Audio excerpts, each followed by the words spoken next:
Alors, bon matin à chacun d'entre vous et bienvenue à La Vie Comblée en direct. C'est un grand plaisir pour moi de vous accueillir ce matin, d'autant plus qu'avec l'annonce récente du gouvernement qui nous permet maintenant de pouvoir nous réunir jusqu'à 250 personnes à l'intérieur dans un lieu public.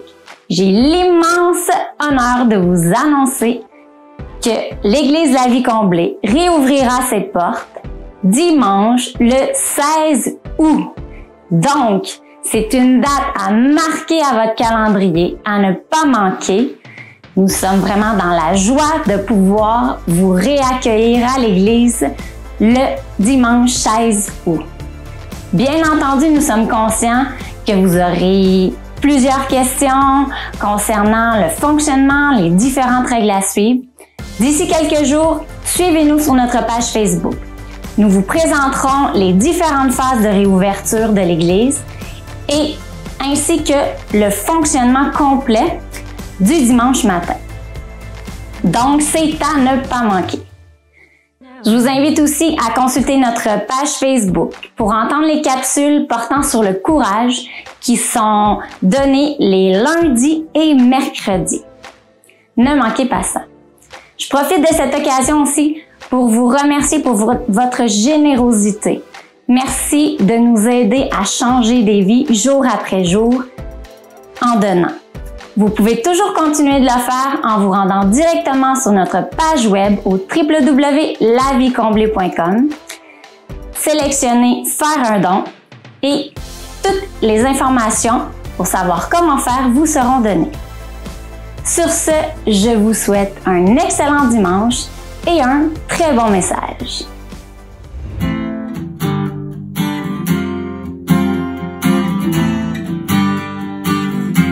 Quelle bénédiction de pouvoir être ensemble ce matin pour louer notre Dieu. Quel privilège d'avoir ce Père qui a fait de nous des enfants victorieux. Que peu importe l'état dans lequel on se trouve, qu'on soit dans le désert, dans la faiblesse, dans l'épreuve, qu'on a l'impression d'être dans le feu, d'être en train de traverser le feu de l'épreuve, nous pouvons choisir de louer notre Dieu, parce qu'il ne change jamais. Alors Seigneur, ce matin, on veut t'offrir notre louange. On veut se concentrer sur toi, parce que tu as tout accompli et qu'on peut le faire. Alors on va te louer ce matin pour qui tu es, pour tout ce que tu as fait. Et on se le dira jamais assez à quel point tu es bon, Seigneur. Amen. C'est ma prière dans le désert, quand tout en moi semble asséché. C'est ma prière dans ma faim, mon besoin, mon Dieu est le Dieu qu'il faut voir.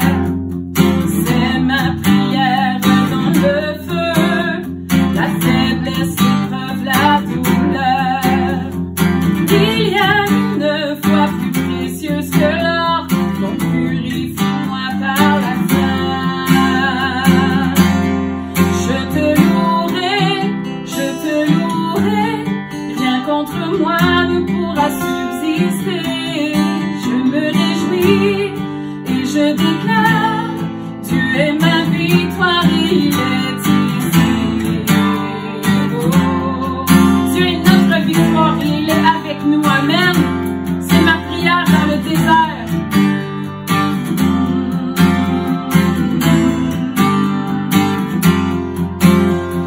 C'est ma prière dans le désert, quand tout en moi semble asséché. C'est ma prière dans ma faim, mon besoin, mon Dieu est le Dieu qui pourvoit. C'est ma prière dans le feu,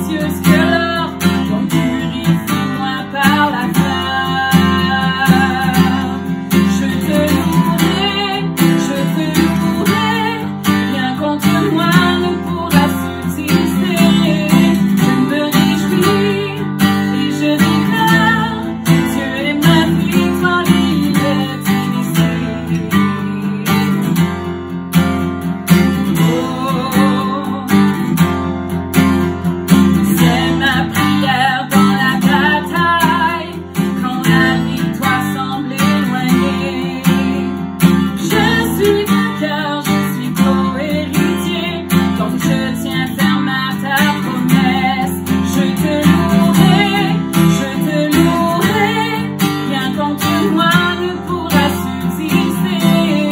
Je me réjouis et je déclare, tu es ma victoire. Je te louerai, rien contre moi ne pourra subsister. Je me réjouis et je déclare, tu es ma victoire, il est ici. Oh, tu es notre victoire. Toute ma vie, à chaque saison, tu restes Dieu. Je choisirai de chanter, je choisirai de t'adorer. Toute ma vie, à chaque saison, tu restes Dieu. Je choisirai de chanter, je choisirai de t'adorer. Toute ma vie, à chaque saison, tu restes Dieu. Je choisirai de chanter, je choisirai de t'adorer. Toute ma vie, à chaque saison, tu restes Dieu. Je choisirai de chanter, je choisirai de t'adorer.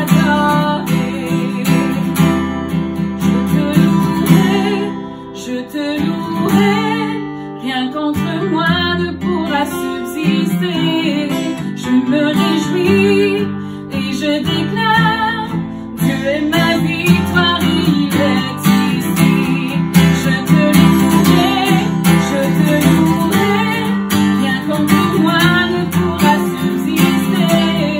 Je me réjouis et je déclare, Dieu est ma victoire, il est ici.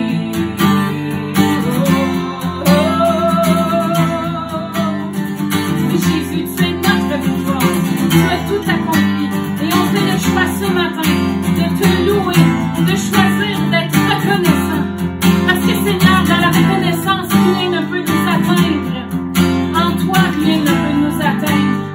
Tu es tellement bon.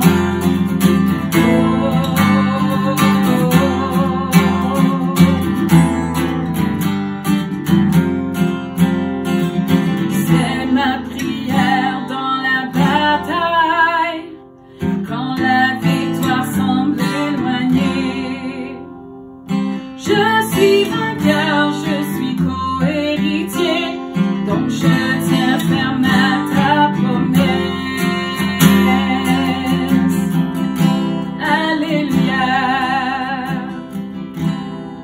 Amen.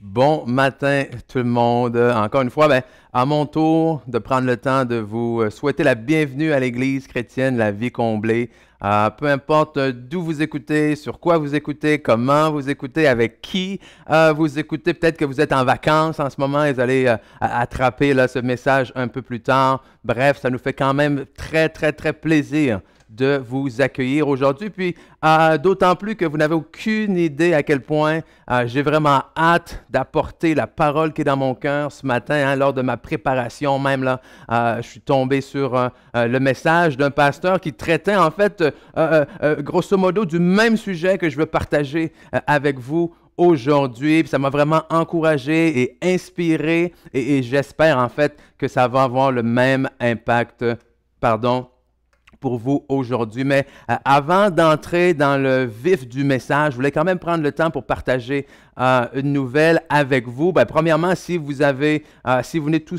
juste de vous joindre à nous, eh bien, vous avez peut-être manqué cette nouvelle-là qui parle de la réouverture de l'Église. Donc, on parle ici du dimanche le 16 août. Donc, dimanche le 16 août, on va être prêt à vous accueillir au cinéma RGFM. Puis comme on a mentionné dans les annonces, là, dans les jours à venir, beaucoup plus de détails vont venir par rapport à comment est-ce qu'on a mis les choses en place et tout ça, mais manquez pas ça.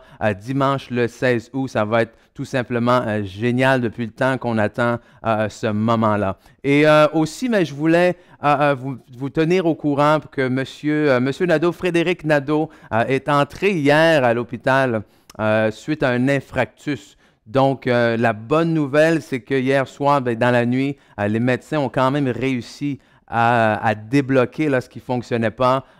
Comme quoi, là, ce matin, il a reçu son congé, puis dans quelques heures, il va être de retour. Il devrait être de retour chez lui là, à la maison. Mais je tenais quand même à vous maintenir ça, à vous partager ça. Je sais qu'il y a des gens là, qui étaient déjà au courant hier, qui ont pris le temps de prier. Mais je veux qu'on continue en tant qu'Église à les accompagner, lui et sa famille, sa femme, sa sœur ici, qui sont à notre assemblée. Parce qu'on sait qu'un incident comme celui-là peut fragiliser, oui, hein, le corps et tout ça, puis qu'on ne sort pas normalement de ça, là, tout feu, tout flamme, avec beaucoup d'énergie, mais au contraire, ce matin, on va prier, on va déclarer que c'est justement ça qui va arriver, amen, que le Seigneur le garde et l'accompagne, puis que le même esprit qui a ressuscité Jésus-Christ d'entre les morts habite en lui et ranime son corps physique, lui redonne son énergie, toute sa force. Le Seigneur renouvelle ses forces comme celles de l'aigle. Donc, Seigneur, on te prie ce matin ensemble, en Église, en tant que corps, pour M. Frédéric Nadeau, Seigneur, et on prie vraiment, encore une fois, comme on vient de le déclarer, que ton esprit, amen, le ranime, le ravive, lui ramène la force, Seigneur, et qu'il a encore des belles journées, des belles années à ton service, dans le nom de Jésus. On prie aussi pour sa famille, vraiment que tu les gardes dans la paix et que tout ça tourne pour ta gloire dans le nom précieux de Jésus. Amen. Amen. Alors, on va essayer là, de vous garder au courant des développements. Comme j'ai mentionné, le tout s'est passé quand même assez rapidement. Donc, hier, il ressort aujourd'hui. Mais voilà. Donc, le titre de mon message aujourd'hui, même si on arrive finalement à la conclusion de cette série intitulée « Hors de la boîte ». Et le titre, le sous-titre, si on veut, de cet épisode aujourd'hui est « Ne manquez pas Dieu ». Je vais le répéter parce que c'est très important. Ne manquez pas Dieu. Pourquoi je dis ne manquez pas Dieu? C'est parce que des fois, on est à risque de manquer certaines choses parce qu'elles se présentent devant nous d'une manière dont on ne les attendait pas. Je pense qu'on a tous, la plupart d'entre nous, vécu un peu cette expérience-là où est-ce que, écoute, on cherche quelque chose que dans notre tête, on pense que ça ressemble d'une certaine manière. Par exemple, quelqu'un vous demande, est-ce que tu peux aller chercher tel ou tel truc? Et il dit, oui, on y va. Mais dans notre tête, nous, on pense que, écoute, c'est dans une petite boîte carrée, que la boîte est orange ou rouge ou peu importe. Mais, sans qu'on le sache, c'est dans une grande boîte, un peu plus rectangulaire, peut-être bleue, et on passe devant peut-être 5, 6, 7 fois sans se douter que la chose qu'on cherche, c'est exactement ça. Et là, on va voir la personne qui nous a envoyé, on lui dit, oui, mais je n'ai pas trouvé ce que tu m'as dit d'aller chercher. Et il dit, oui, mais c'est dans telle ou telle boîte. Dit, ah, ok, oui, mais je pensais que c'était ci. J'étais certain que c'était là-bas. Et le danger, c'est d'avoir le même genre d'expérience avec Dieu, où on pense que Dieu va agir d'une certaine manière et parce qu'il n'agit pas de la façon où on s'attendait, on risque de le manquer. Amen. Parce que Dieu ne répond pas à ma prière de la façon où est-ce que je pensais qu'il allait faire, je risque de manquer que Dieu est en train en fait d'exaucer ma prière. Parce que Dieu ne m'a pas béni de la manière que je pensais qu'il allait me bénir, je risque de passer à côté de cette bénédiction parce que Dieu n'est pas en train de pourvoir comme je lui avais demandé de pourvoir, je risque de manquer Dieu. Et il y a une chose qu'on doit comprendre qui est extrêmement importante à propos de Dieu, c'est que Dieu est imprévisible. Et je vais le dire encore une fois, Dieu est imprévisible. Et aujourd'hui, ne me méprenez pas, je n'ai pas dit Dieu est inconstant. Parce qu'on sait que la Bible nous dit que Dieu est le même hier, aujourd'hui et éternellement, qu'il ne change pas, qu'il n'y a en lui ni changement, ni ombre de variation. Dieu est toujours le même. Dieu est toujours amour, Dieu est toujours grâce, Dieu est toujours justice, et même Dieu est toujours pardon, mais il demeure imprévisible. Ce que ça veut dire quoi? Ça veut dire que Dieu veut toujours nous emmener vers la promesse qu'il nous a déclarée, mais il ne s'y prendra pas toujours de la même manière pour nous y emmener. Dieu est celui qui guérit, il a toujours été l'Éternel qui guérit, il est aujourd'hui l'Éternel qui guérit et il sera toujours l'Éternel qui guérit, mais il ne s'y prend pas toujours de la même manière. Dieu a toujours été l'Éternel qui pourvoit, il est aujourd'hui l'Éternel qui pourvoit, il sera demain l'Éternel qui pourvoit, mais il ne pourvoira pas dans votre situation toujours de la même façon. Amen? Et si nous, on n'arrive pas à être prêt à ça, on risque de manquer Dieu. Parce que l'imprévisibilité, de Dieu est incompatible avec un des caractères de la nature humaine, de notre chair, qui est quoi? Ce désir, ce besoin de confort et de contrôle. Hein? Parce que nous, on a besoin de savoir, non seulement qu'est-ce qui va se passer, mais comment que ça va se passer. Qu'est-ce que ça va me coûter? Combien de temps est-ce que ça va durer? Mais la réalité, c'est que Dieu, en fait, ne nous a jamais appelés au confort. Et si on veut être honnête, Dieu a plutôt une réputation de nous brasser et de nous sortir de notre zone de confort, de nous appeler et de nous déstabiliser, de nous mettre dans des situations où est-ce qu'on ne se pensait pas prêt. Pourquoi? Afin qu'on dépende complètement de lui. On n'a qu'à penser à Gédéon qui vaquait tranquillement à ses affaires lorsque, boum, l'ange de l'Éternel vient le voir et dit, écoute, c'est toi que j'ai choisi pour délivrer à Israël. Gédéon dit, qui? Moi? Pourquoi moi?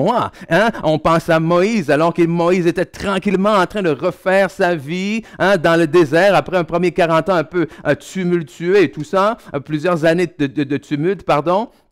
En Égypte, il est tranquille dans le désert, boum, buisson ardent, Moïse, toi, j'ai choisi pour aller parler à mon peuple, les délivrer, dire, quoi, qui, moi? Pourquoi moi? Et écoute, les disciples de Jésus, on dit souvent, j'aurais aimé ça, moi, vivre dans l'époque de Jésus, vivre avec ses disciples. Je ne suis pas assez sûr que ça. Ça devait être assez inconfortable et déstabilisant d'être un disciple de Jésus, toujours en train de voir ton maître en train de faire des choses bizarres. Toujours en train de te demander de faire des choses bizarres, genre, écoute, va donner du pain à des milliers de personnes alors que tu n'en as que quelques morceaux. Écoute, va servir le vin à toutes ces personnes-là alors qu'il n'y en a plus de vin, de le voir cracher, puis faire de la boue, mettre dans le visage d'un homme. Il y avait toujours des pharisiens, les gens de loi qui passaient leur temps à aller voir les disciples et dire, même pourquoi ton Seigneur, pourquoi votre maître fait ci, pourquoi votre maître fait ça. Et c'est totalement agaçant, inconfortable et déstabilisant. Mais encore une fois, en tant qu'enfant de Dieu, en tant que chrétien, Dieu ne nous a jamais appelés au confort, mais plutôt à la transformation. Amen? Dieu veut d'abord transformer nos vies pour qu'à partir de nos vies transformées, on puisse l'aider à transformer celles des autres. Dieu nous a appelés non pas à nous asseoir confortablement, mais à nous lever, à entrer dans son imprévisibilité. Et ça nous demande d'être à l'aise avec le changement, chose qu'on n'aime pas beaucoup. Dernièrement, j'ai commencé à prendre des cours de golf. J'en ai pris un à date, j'en ai un autre la semaine prochaine. Pourquoi? Parce que j'aime le golf et j'ai envie de m'améliorer dans ma pratique de ce sport. Donc, j'ai pris une leçon dernièrement, puis mon professeur m'a dit, OK, au début de la leçon, mais vas-y, commence, montre-moi un peu ce que tu sais faire et tout ça, je vais t'observer, puis après, on va corriger quelques petits trucs. Et là, je m'installe, écoute, avec ce que je sais faire, comment je sais faire, puis écoute, la première balle que j'envoie, pouf!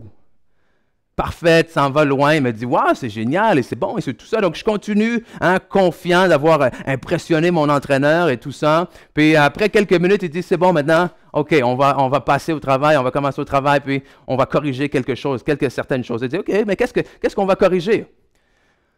Il dit, On va commencer par corriger la position de tes pieds, donc la distance entre tes deux pieds. J'ai dit, OK, c'est bon. Ensuite, on va corriger la distance entre toi et la balle. On va corriger la façon dont tu prends ton bâton parce que tu ne prends pas ton bâton comme il faut. On va corriger la façon dont tu lèves les bras quand tu lèves les bras parce que tu ne lèves pas les bras comme il faut. On va corriger la manière dont tu tournes quand tu frappes la balle parce que tu ne tournes pas comme... OK, fait que finalement, on change tout. OK? Donc, je m'installe avec la nouvelle manière dont il m'a demandé, pour ne pas dire exigé, d'employer. Et là, ma tête sait que c'est la bonne façon, mais tout mon corps est en train de crier inconfort, inconfort, inconfort. Et alors que je tiens mon bâton avec la nouvelle prise qu'il m'a montrée, mes mains sont en train de lutter pour ne pas revenir à l'ancienne prise qui était de loin, beaucoup moins efficace, mais combien plus confortable. Et malheureusement, c'est un peu ce qu'on a tendance à faire dans la vie en général, en tant qu'enfant de Dieu aussi.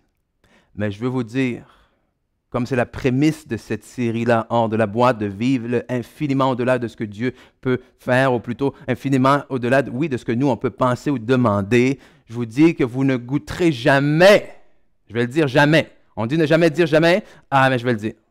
Vous n'arriverez jamais à vivre dans l'infiniment au-delà de Dieu si vous n'êtes pas capable de naviguer dans l'inconfort de Dieu et l'imprévisibilité dans laquelle il vous amène. Parce que ce qu'il faut comprendre, c'est quoi? C'est que Dieu est imprévisible peut-être, mais il est pour nous en fait. Dieu est imprévisible pour nous parce que lui, il sait exactement ce qu'il est en train de faire et ce qu'il va faire. Amen. Donc aujourd'hui, je veux vous aider, mes amis, à ne pas manquer Dieu. Et pour ce faire, on va prendre une leçon du peuple d'Israël. Okay? J'aime beaucoup donner cet exemple-là parce que je trouve que dans leur traversée d'Égypte à la terre promise, il y a tellement de choses qui se passent dans ça qui sont des choses qu'on vit dans nos vies très souvent sans même s'en rendre compte. Et de plus, la parole de Dieu nous dit en 1 Corinthiens chapitre 10, verset 11, en parlant justement du peuple d'Israël, ces choses leur sont arrivées pour servir d'exemple. Et elles ont été écrites pour notre instruction à nous qui sommes parvenus à la fin des siècles. Donc, à travers leur histoire, on est capable d'avoir des leçons qu'on va éviter, nous, de reproduire. Et pour nous remettre rapidement en contexte, pour le bénéfice de ceux et celles peut-être qui écoutent en ce moment et qui sont plus ou moins familiers avec l'histoire de cette traversée-là du désert, eh bien, on parle d'un peuple, Israël, que Dieu a choisi pour faire connaître éventuellement son nom à toutes les nations. Puis, ce peuple-là est arrivé en Égypte par l'entremise de Joseph. Okay? Et un jour, Joseph était, dans les bonnes grâces du chef d'Égypte, du pharaon à cette époque-là. Joseph a même été promu au rang de premier ministre. Mais un jour, Joseph meurt. Et un jour, le pharaon qui a connu Joseph aussi meurt. Et le temps passe et le peuple d'Israël qui est là en Égypte devient de plus en plus nombreux. Et le nouveau pharaon commence à avoir peur que ce peuple nombreux-là finisse par les envahir et à les renverser d'une certaine façon. Donc, pour éviter que ça arrive, boum, il les met sur esclavage, les condamne à des travaux et tout ça, et blablabla. Et un jour, Dieu voit la misère de son peuple et dit, « OK, c'est assez, j'interviens, je vais aller les sauver. » Mais comme c'est toujours le cas, Dieu utilise un homme ou une femme pour amener sa volonté ici sur la terre. Amen. Donc Dieu choisit un homme nommé Moïse et va chercher Moïse, comme on a dit tout à l'heure, alors qu'il était tranquille à refaire sa vie. Il le déstabilise et dit, « C'est moi, je t'ai choisi, toi, pour aller dire à mon peuple que j'ai une terre pour eux, que je veux les libérer de leur chaîne, et leur donner une terre où est-ce qu'ils vont pouvoir vivre libres. » Alors, à l'entente, à l'écoute de cette promesse-là, eh bien, le peuple, évidemment, sont joyeux, sont heureux, sont contents, ils se disent « Oh, alléluia, amen, Dieu va nous délivrer d'ici, et qu'il ne le serait pas. » La Bible nous dit, Exode 4, verset 30. Okay? Exode 4, verset 30. Aaron, donc le frère de Moïse, rapporta toutes les paroles que l'Éternel avait dites à Moïse et il exécuta les signes aux yeux du peuple. Verset 31 soulignait ceci, verset 31, « Et le peuple crut. » Okay? Rappelez-vous de ça. « Et le peuple crut. Ils apprirent que l'Éternel avait visité les enfants d'Israël, qu'il avait vu leur souffrance, et ils s'inclinèrent et se prosternèrent. Le peuple crut. Mais ce qu'on sait lorsqu'on finit l'histoire, lorsqu'on lit même dans les évangiles ou plutôt dans les épîtres, on sait qu'une grande majorité de ces gens-là n'ont jamais accédé à la terre promise. Pourquoi? Hébreux 3, 17 à 19 nous le dit, à cause de leur incrédulité. Et contre qui, Hébreux 3, verset 17, Dieu fut-il hérité pendant 40 ans, sinon contre ceux qui péchaient et dont les cadavres tombèrent dans le désert? Et à qui jura-t-il qu'il n'entrerait pas dans son repos, sinon à ceux qui avaient désobéi? Aussi voyons-nous qu'ils ne purent y entrer. Pourquoi? À cause de leur incrédulité. Donc, 1 Corinthiens 10 me dit, ou plutôt, Exode 4 nous dit, et le peuple crut, mais plus tard, oui, le témoignage en hébreu, c'est de dire, ouais, mais le peuple n'est pas rentré. Le peuple a cru, mais ils ne sont pas rentrés à cause de leur incrédulité. L'incrédulité, c'est quoi? C'est justement le fait de ne pas croire. Ils ont cru, mais ils ne sont pas rentrés parce qu'ils n'ont pas cru. Ils ont cru au départ, mais leur fin a été, ils ne sont pas rentrés parce qu'ils n'ont pas cru. Alors, ça nous laisse avec quelque chose qui nous dit, il a dû se passer quelque chose entre les deux. Et c'est exactement ce qu'on va voir ensemble aujourd'hui. Parce que des fois, pareillement pour nous, on entend la parole de Dieu, on entend la promesse, Dieu pourvoira à tous mes besoins. Amen, j'y crois. Mais je n'entre pas dans cette promesse. Pourquoi? À cause de mon incrédulité. Mais qu'est-ce qui s'est passé entre les deux? Dieu va restaurer ta famille, Dieu va restaurer ton mariage, Dieu va restaurer ta santé. Wouh! Alléluia! J'y crois. Mais ultimement, le temps passe et je ne vois pas l'accomplissement de cette promesse-là et j'arrête d'y croire. Qu'est-ce qui se passe entre les deux? Parce que tout le monde aime entendre Dieu te délivre de l'esclavage et te donne une terre où coule le lait et le miel. Écoute, qui va refuser ça? OK? Hey, je vais changer ton travail, je vais te donner un travail qui va pourvoir au-delà de tous tes besoins. Amen? OK? Je vais refuser ça? Non. Mais il se passe quelque chose entre les deux. Pour le peuple d'Israël, qu'il se passe fréquemment dans nos vies aussi. Et on va voir ça afin de nous aider à ne pas manquer Dieu. La première chose, ce qui se passe déjà, c'est quoi? C'est que Dieu les fait passer par un chemin qu'ils n'attendaient pas. Dieu les fait passer par un chemin qu'ils n'attendaient pas. Pourquoi? Parce que tu me parles de quoi? Tu me parles d'Égypte? Tu vas me libérer d'Égypte? Et tu vas me mettre dans la terre de Canaan, la terre où coule le lait et le miel. Donc tout ce que j'ai en tête, moi, c'est ces deux destinations. Et là, tout d'un coup, tu me parles de désert? Non, ça ne marche pas là. De quoi tu parles? Amen? Parce que si on lit ce que la Bible nous dit, en Exode chapitre 13, verset 17, Exode chapitre 13, verset 17 et 18, lorsque Pharaon laissa aller le peuple, Dieu ne les conduisit point par le chemin du pays des Philistins, quoique le chemin le plus court. Wow! Car Dieu se dit, le peuple pourrait se repentir en voyant la guerre et retourner en Égypte. Mais Dieu fit faire un détour par le chemin du désert vers la mer Rouge. Les enfants d'Israël montèrent en armes hors du pays d'Égypte. Okay? Tu m'as parlé d'Égypte, tu m'as parlé de la terre promise, mais tu ne m'as pas parlé du détour. Amen? Tu ne m'as pas parlé du désert. Tu ne m'as pas parlé qu'il fallait qu'on passe par ce chemin-là. Et des fois, dans nos vies, Dieu nous dit, écoute, je vais te donner une promotion. Amen. Je vais te sortir de la situation dans laquelle tu es et je vais te donner une promotion. Et on dit, Alléluia. Mais finalement, on dit, mais Seigneur, tu ne m'avais pas parlé du fait que je devais commencer finalement au bas de l'échelle avant d'avoir ma promotion. Dieu dit, je vais restaurer ton mariage. Okay, je vois la tristesse dans ton cœur, je vais restaurer ton mariage. Mais finalement, on dit, oui, mais Dieu, tu ne m'avais pas parlé du fait qu'il fallait que je m'humilie, que je demande pardon. Amen. Et que je marche dans l'amour. Et on dit, de quoi tu parles? Amen. Dieu nous fait passer par un chemin qu'on ne s'attendait pas. Pourquoi ça? Parce que Dieu sait ce qui nous attend demain. Et Dieu sait, écoutez bien ceci, pour quelle bataille nous ne sommes pas encore prêts.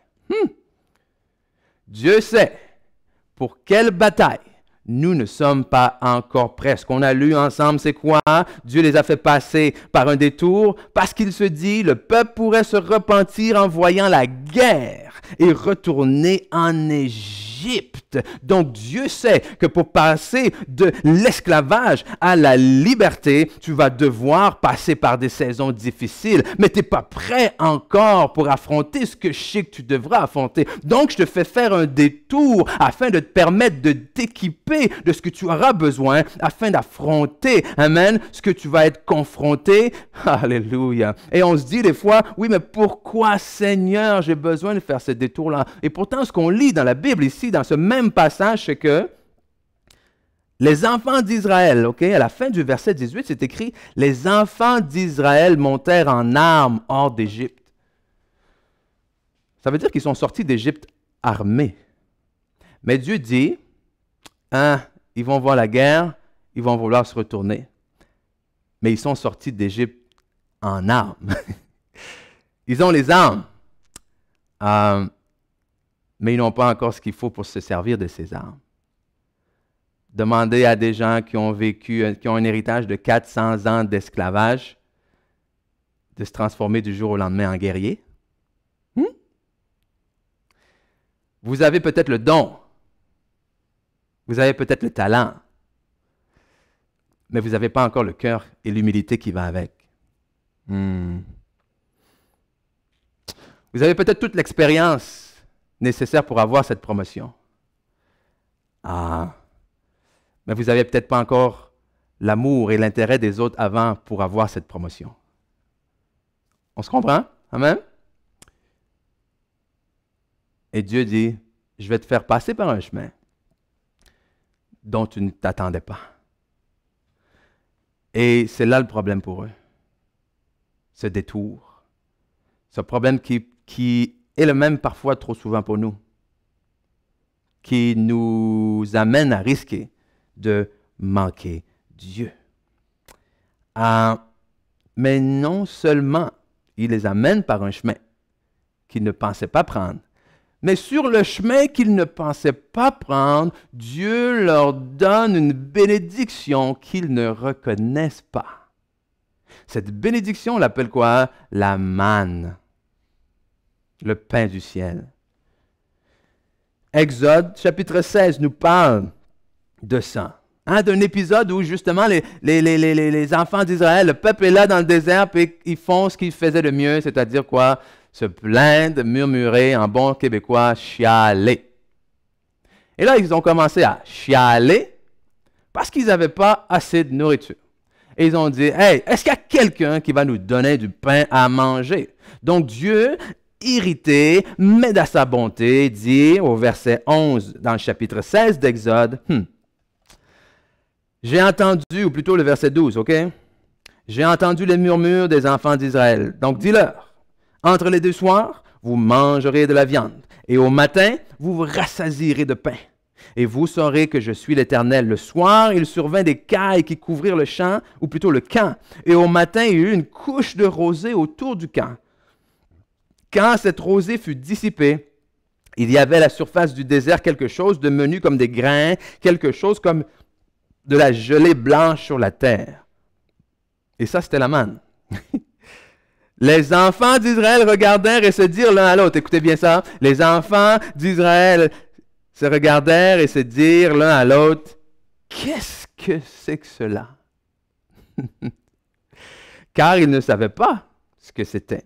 Et Moïse leur dit, c'est le pain que l'Éternel vous donne pour nourriture. Wow! Qu'est-ce que c'est ça? Si vous êtes parent, vous avez déjà été parent, vous avez peut-être déjà vécu cette expérience-là de servir un nouveau plat à vos enfants. Parce que là, ils veulent manger quoi? Ils veulent manger de la pizza, ils veulent manger du spaghetti, ils veulent manger du pâté chinois. Mais à un moment donné, tu dis, bon, OK, on va innover un peu. Donc, tu leur montres un nouveau plat. Et là, ils regardent l'assiette, puis la réaction, c'est quoi? C'est quoi ça? Et c'est souvent accompagné du syndrome de la lèvre supérieure, qui est ceci. Hein? Vous voyez un peu ma lèvre, c'est quoi ça? Ah, j'aime pas ça. Mais ils n'y ont jamais goûté. En tant que bon parent, tu te dis, mais comment est-ce que tu peux dire que tu n'aimes pas ça alors que tu n'as jamais goûté? Et trop souvent, Dieu nous donne des bénédictions et nous amène sous une forme qu'on ne comprend pas, qu'on ne connaît pas, qu'on n'a jamais vue. Et la réaction qu'on a, c'est c'est quoi ça? Ou en bon québécois, encore une fois, c'est qu'est-ce que c'est ça? Hein? Et il y en a des fois même qui sont ambidextres, OK? Un d'un côté, puis on est capable de lever la lèvre des deux côtés. Qu'est-ce que c'est ça? C'est quoi ça? Et c'est exactement ce que les enfants d'Israël ont dit, mais c'est quoi ça? Ils ne l'ont pas reconnu. Mais pourtant, il y a 3 choses que cette manne-là, en fait, nous apprend. Et ces 3 choses-là, je veux les partager avec vous aujourd'hui.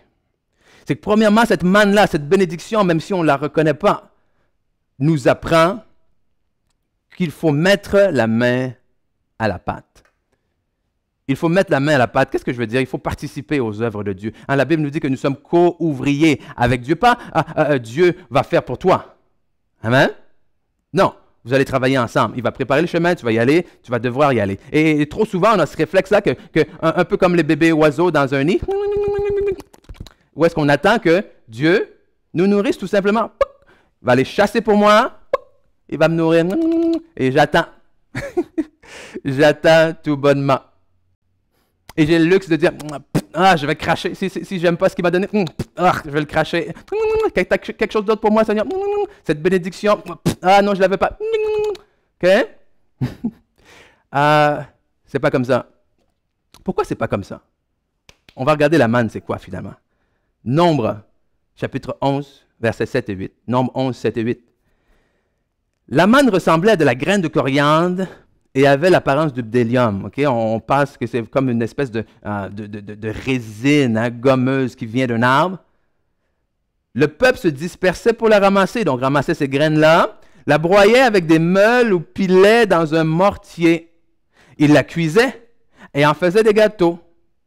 Et avec le gâteau, elle avait le goût d'un gâteau à l'huile. Bref, tu te lèves le matin, tu vois les graines qui sont par terre, tu les ramasses, tu sors ton mortier, tu mets les graines dans le mortier, tu écrases les graines, imagine pour avoir comme de la farine, tu cuis cette pâte-là et c'est ça ton pain. Moi, si tu me dis que tu me donnes du pain, c'est pas à ça que je pense là. OK? Je pense à du pain. Un bon pain chaud, tout doit sortir du four. Que je vais mettre du beurre dessus, que je vais manger. On ne sait plus trop si c'est le beurre sur le pain que j'aime ou le pain avec le beurre. C'est délicieux. Mais c'est comme si je te disais, est-ce que tu peux me donner du pain? Bien sûr. Finalement, tu me donnes de la farine, de la levure, des œufs, whatever. C'est pas du pain, ça? Mais je te dis, oui, c'est du pain. En fait, je te donne tout ce que tu as besoin pour faire du pain. Et c'est ce que Dieu vous dit. Je t'ai donné tout ce dont tu as besoin pour faire du pain. Mais c'est parce que tu ne le reconnais pas. Et tu devras mettre la main à la pâte. Amen? Je t'ai donné tout ce dont tu as besoin pour réussir dans l'entreprise que je t'ai donnée. Mais tu devras mettre la main à la pâte. Je t'ai donné tout ce dont tu as besoin pour réussir dans les rêves que j'ai mis dans ton cœur. Mais tu devras mettre la main à la pâte. Je t'ai donné tout ce dont tu as besoin pour restaurer cette relation-là. Mais tu devras mettre la main à la pâte. Amen? Tu devras travailler et arrêter de prier que du jour au lendemain, ça soit Dieu juste qui le fasse. Non. Dieu a dit à son peuple, j'ai une terre pour vous. Okay? J'ai une terre pour vous. Pas je vais décider plus tard, selon vos bonnes œuvres, si cette terre-là est pour vous ou non. Dieu a dit, j'ai une terre pour vous. Maintenant, envoyez des espions, allez l'explorer, faites des stratégies, allez combattre les géants qui sont là. Je vous garantis que vous allez gagner. Mais c'est à vous de vous asseoir, c'est à vous d'envoyer des espions, c'est à vous de faire la stratégie, c'est à vous de prendre l'épée et c'est à vous de conquérir. Amen? Dieu est là et il vous donne tout ce dont vous avez besoin pour faire du pain. Mais vous avez besoin de mettre la main à la pâte. La manne nous enseigne ceci, mais nous enseigne également à faire confiance à Dieu au quotidien. Parce que ce qu'il faut comprendre de la manne, ce que la Bible nous dit, c'est que ces graines-là qui sortaient le matin suite à la rosée, qui apparaissaient après la rosée, tu les ramassais. Tu en ramassais autant que tu en avais besoin. Mais tu ne pouvais pas en ramasser trop, parce que ce qui n'était pas consommé pourrissait. Donc, tu ne pouvais pas en garder pour le lendemain. Ça pourrissait, et il y avait des vers à l'intérieur. Okay, simplement, la 6e journée, Dieu envoyait le double.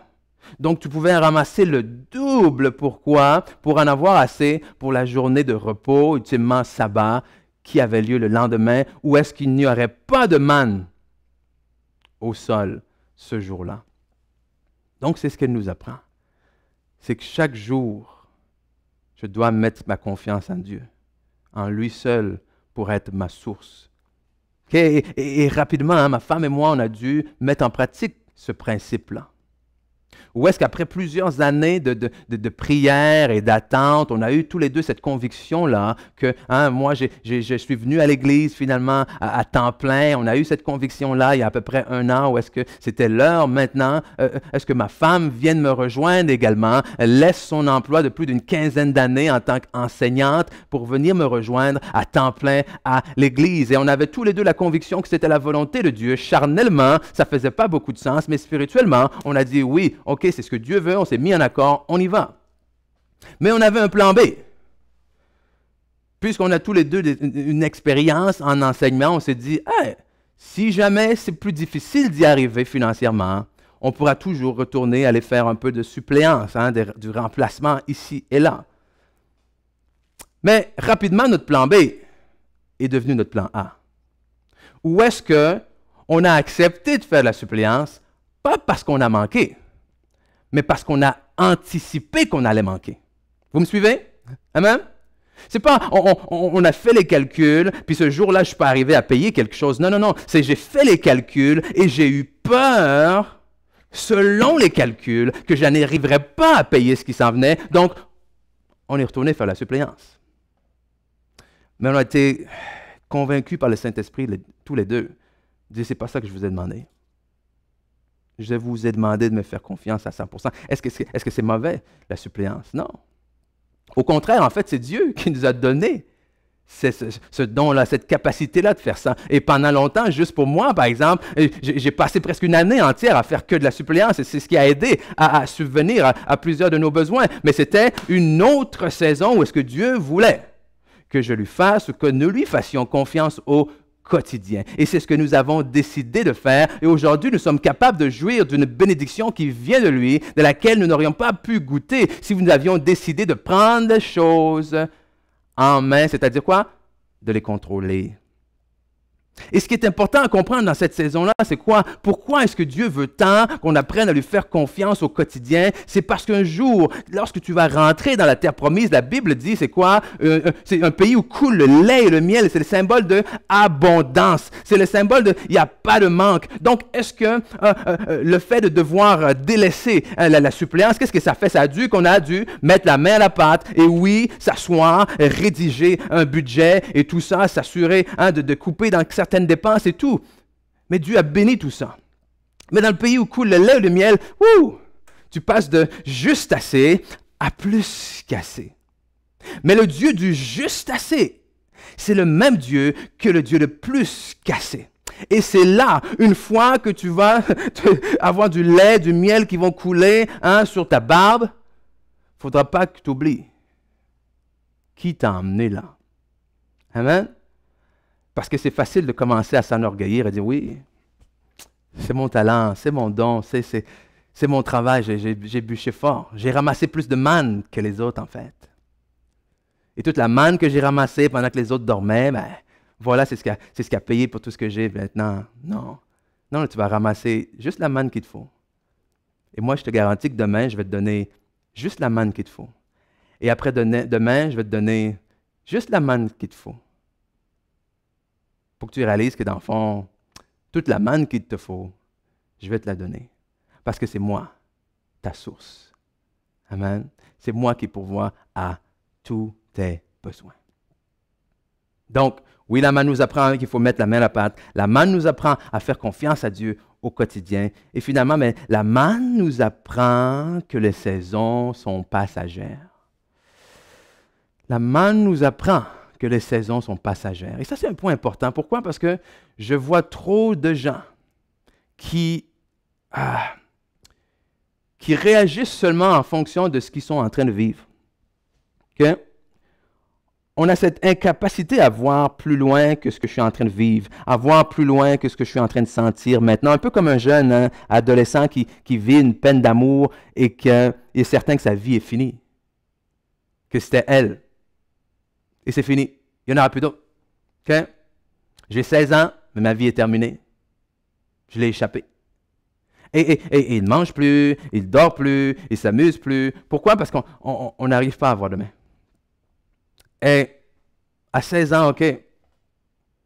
Mais à 30 ans, 40 ans, 50 ans, 60 ans, on a besoin d'avoir une plus grande perspective. On ne peut pas toujours juste agir et réagir à cause de ce qui se passe là. Non, non, non, non. Les saisons sont passagères. Amen. Les épreuves sont passagères. Le désert est passager.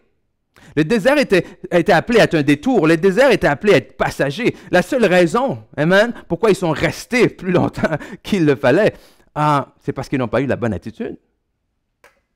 Mais si on a la bonne attitude dans le détour, si on a la bonne attitude dans le désert, ce désert va finir pour nous à être une bénédiction. Lorsque le peuple d'Israël est entré finalement en Canaan, eh bien la manne a cessé. Josué 5, verset 12. Josué 5, verset 12.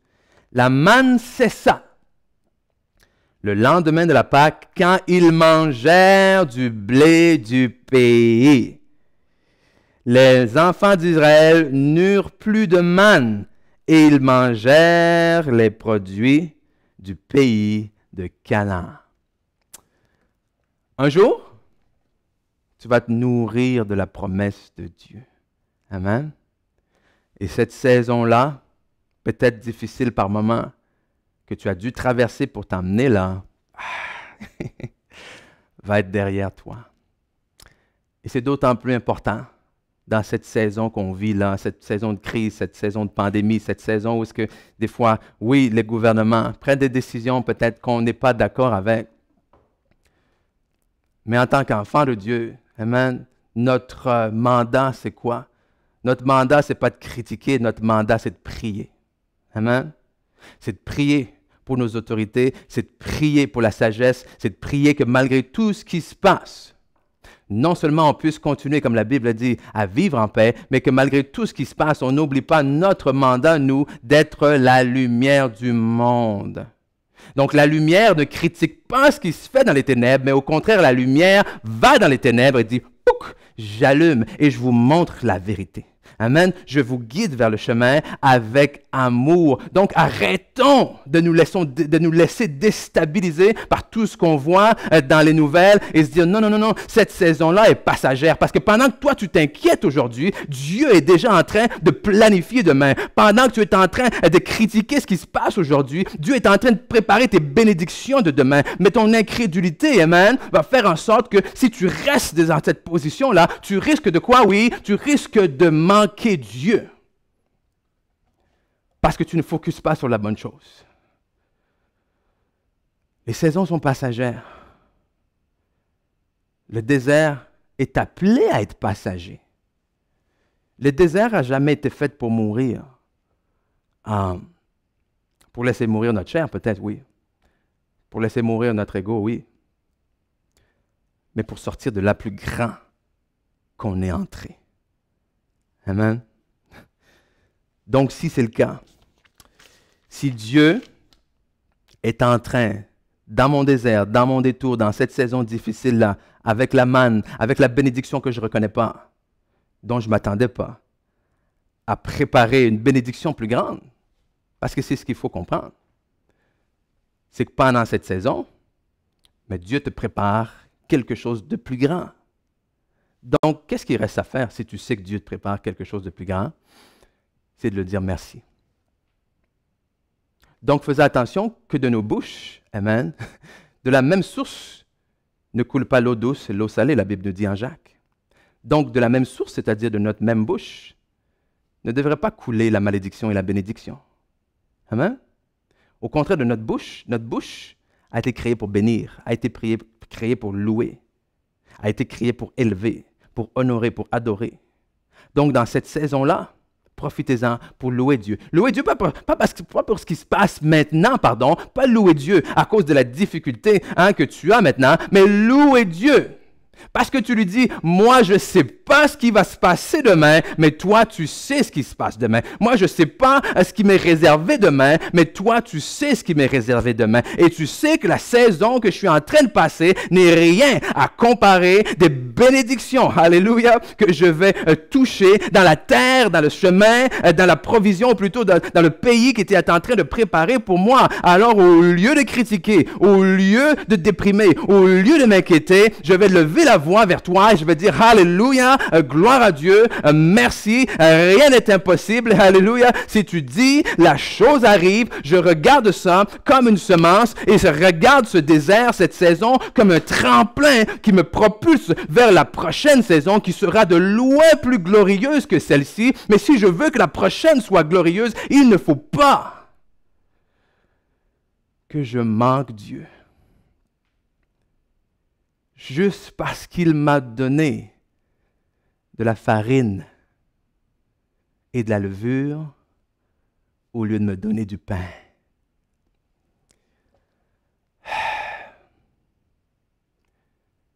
Ne manquez pas Dieu. Alors je termine en vous disant, Église, ne manquons pas Dieu, mes amis. Ne manquons pas Dieu. Et dans cette saison, tout le monde doit s'adapter. Tout le monde doit s'ajuster. On le voit dans les entreprises, les restaurants qui n'offraient pas le service take-out qu'on appelle pour emporter ou quoi que ce soit. S'ils veulent survivre, ils doivent trouver une façon de le faire. Certains restaurants sont obligés de couper leur garde à manger. Certaines entreprises, finalement, ferment leur location physique. Ils s'en vont directement en ligne. Il y a des choses qu'on n'a jamais fait, qu'on est obligé de faire aujourd'hui. Et je le vois même avec les églises, avec mes confrères pasteurs. J'ai beaucoup de compassion. Pourquoi? Parce que oui, on est obligé de composer avec une situation dont on n'a jamais composé. Donc, arriver avec des solutions qu'on n'a jamais créées. Amen? On se comprend? Tu es obligé de composer avec une équation ou plutôt avec des éléments que tu n'as jamais composés. Alors, tu es obligé d'arriver avec une équation que tu n'as jamais fait dans le passé. Et mon cœur est rempli de compassion, voire de tristesse lorsque j'entends le rapport de certains de mes confrères pasteurs qui, dans cette saison-là, ont dû naviguer en trouvant des solutions pour que le corps puisse être réuni ensemble de nouveau. Pardon. Et là, il y a des pasteurs qui me disent, oui, mais OK, pour y arriver, parce que le 250, c'est bien. Mais le 250 ne met pas de côté la question de la distanciation, vous comprenez? On peut se rencontrer, on peut se réunir à l'intérieur jusqu'à 250 personnes. Mais si ton local à 2 mètres ne permet pas de rentrer 250 personnes, mais ça ne change absolument rien pour toi.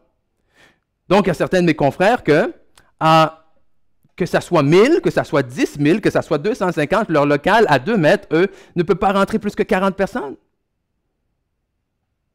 Donc, ils se disent, ouais, mais qu'est-ce qu'on va faire, Seigneur? On va mettre la main à la pâte et dire, OK, on va inviter les gens à s'inscrire à l'avance. Et là, il y a certaines réactions qui font quoi? On lève la lèvre supérieure. S'inscrire pour aller à l'église, c'est quoi ça? Certains autres disent, oui, mais on n'a pas le choix, on va y aller, on va passer avec 2 services. Un service plus tôt, un service un peu plus tard. Et certaines personnes lèvent la lèvre supérieure. 2 services. C'est quoi ça? OK, nous, on va faire un service pour les enfants, un service pour les adultes. On va essayer de se débrouiller. C'est quoi ça? OK, nous, on ne fera pas de louange, ou plutôt on va projeter la louange sur un écran pendant que les... Pas de louange, c'est quoi ça? Et c'est la même chose pour nous, mes amis. L'église de la vie comblée, la plus grande salle que nous avons au cinéma peut rentrer environ 320, OK? 320, 330. Il y a 330 sièges. Mais si on met la distance de 2 mètres, une soixantaine de personnes peut-être. Donc, on se pose la question, bien, Seigneur, comment est-ce qu'on peut rouvrir les portes de l'Église? Hein, on fait faire un sondage à nos ouvriers, on fait faire un sondage aux membres de l'Église qui, à plus de 90%, répondent à la question « Qu'est-ce qui vous manque le plus dans l'Église? » À plus de 90%, la réponse a été « Ce qui me manque le plus, c'est d'être réuni avec mes frères et mes sœurs. Ce qui me manque le plus, c'est d'être ensemble avec les autres, c'est de louer avec les autres. » Donc, on dit « Seigneur, OK, on va mettre la main à la pâte et trouver une solution pour qu'on puisse être les uns avec les autres. » Donc, qu'est-ce qu'on fait? Eh bien, on a décidé de profiter de la saison dans laquelle le Seigneur nous a mis. Dans cette saison-là, nous sommes au cinéma. Amen. Donc, ce qu'on a fait, c'est qu'on a appelé une équipe de professionnels dans le domaine de la projection. Ils ont installé un système qui nous permet de filmer dans la salle numéro 1, par exemple, et de projeter ce qu'on filme là dans les autres salles. Donc, on a équipé la salle numéro 1, la salle numéro 2 et la salle numéro 4. Donc, pendant que je suis dans la salle numéro 1 et qu'on me filme, ça paraît, sur l'écran de la salle numéro 1. Cette même chose-là paraît sur l'écran de la salle numéro 2 et sur l'écran de la salle numéro 4. Qu'est-ce que ça fait, ça? Ça fait en sorte qu'on est capable d'accueillir beaucoup plus de gens. Mais, ça veut dire quoi aussi? Oui, vous l'avez compris. Ça veut dire que ça se peut que vous venez à l'église et que vous ne soyez pas assis dans la salle où est le pasteur. Oui, ça se peut que vous veniez à l'église et que vous ne soyez pas assis dans la salle où est l'équipe de louange. Alors à ça, mes amis, on a deux choix. On peut soit lever la lèvre supérieure et dire « Ah, c'est quoi ça? » Allez regarder sur un écran. C'est quoi ça? Ou bien on a le choix de comprendre que dans des situations et circonstances exceptionnelles, exigent mesures exceptionnelles. De comprendre que si on veut marcher dans l'infiniment au-delà, on doit être prêt à sortir de notre zone de confort.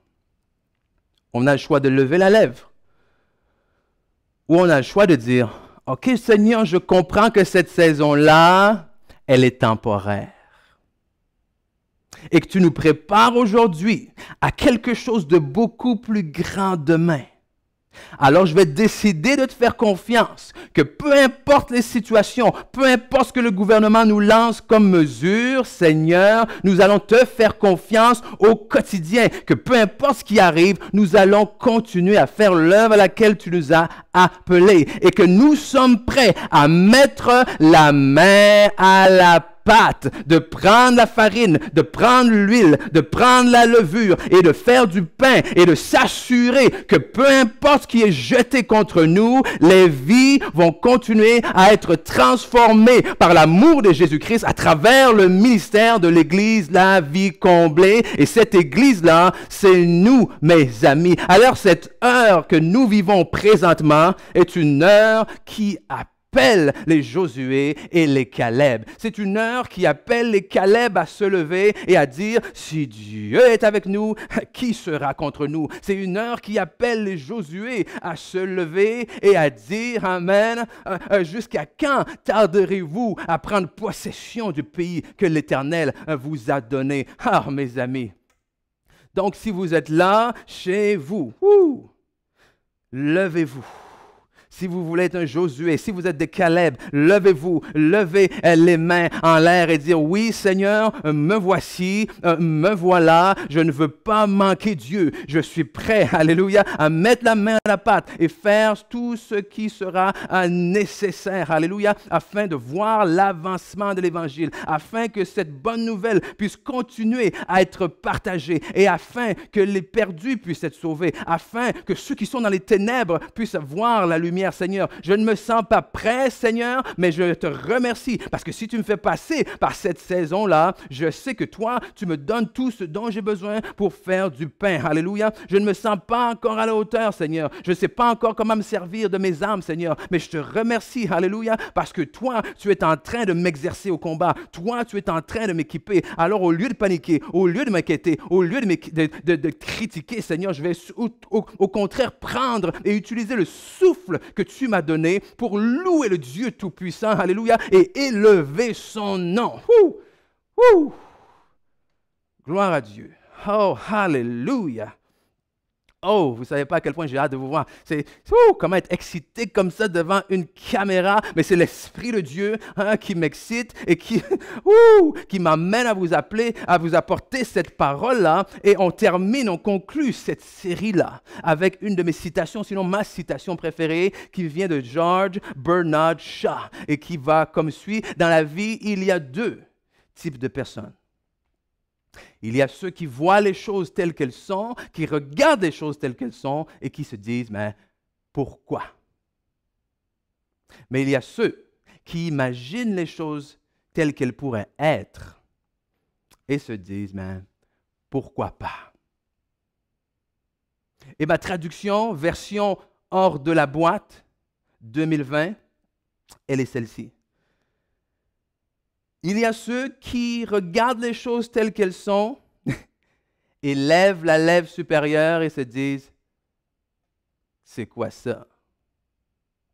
Mais il y a ceux qui imaginent les choses telles qu'elles pourraient être et se disent, Dieu peut faire infiniment au-delà de tout ce que je peux demander ou penser. Alors ma question en terminant pour vous, de quel type êtes-vous? De quel type êtes-vous? Du type qui va dire pourquoi?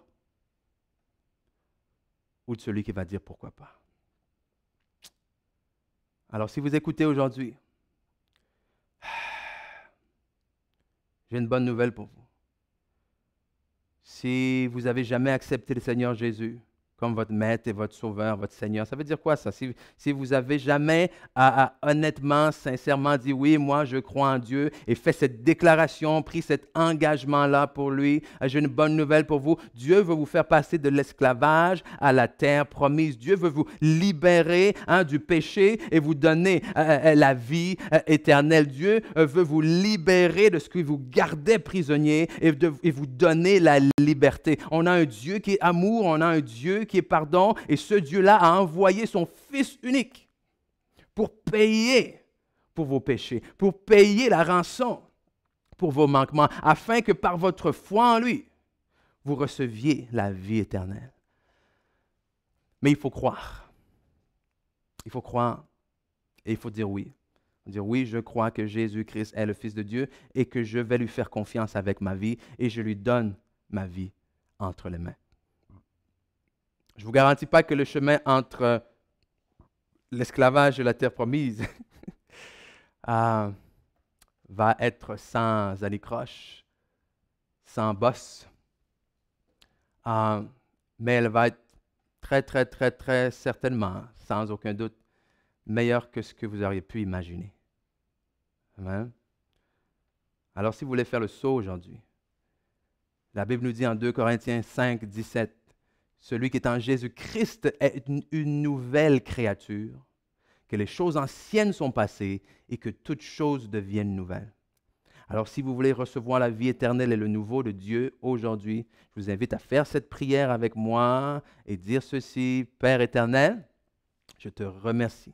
Je te remercie pour le sacrifice, le don de ton Fils Jésus, qui est mort pour moi à la croix, qui a été enterré avec mes péchés, mais qui est ressuscité à la vie nouvelle. Et aujourd'hui, je veux m'identifier à cette vie-là et accepter cette vie dans la mienne. Donc, je te fais confiance. Je te remets cette vie entre les mains et j'accepte de passer de l'esclavage à la liberté dans le nom précieux de Jésus. Amen. Alors, si c'est vous qui avez fait cette prière pour la première fois, on veut vous accompagner dans ce trajet-là, dans ce chemin-là. Okay? Alors, écrivez-nous, que ce soit directement en inscrivant Jésus dans les commentaires qui défilent en ce moment ou sur notre page Facebook, via notre site Internet, contact, bref, là, contactez-nous. OK? C'est important parce que vous venez de prendre la décision la plus importante, la plus merveilleuse de votre vie. Puis, on veut que vous sachiez que vous n'êtes pas seul pour continuer ça. Donc, j'attends de vos nouvelles. Amen. Donc, sur ce, je vous souhaite une bonne journée. N'oubliez pas, réouverture officielle de l'Église La Vie Comblée, dimanche le 16 août. Soyez pas inquiets. On va revenir avec toutes les explications et j'ai confiance qu'il y a une grande majorité de vos questions qui seront répondues dans les prochains jours, semaines. Donc, soyez bénis et à très bientôt. Bye bye.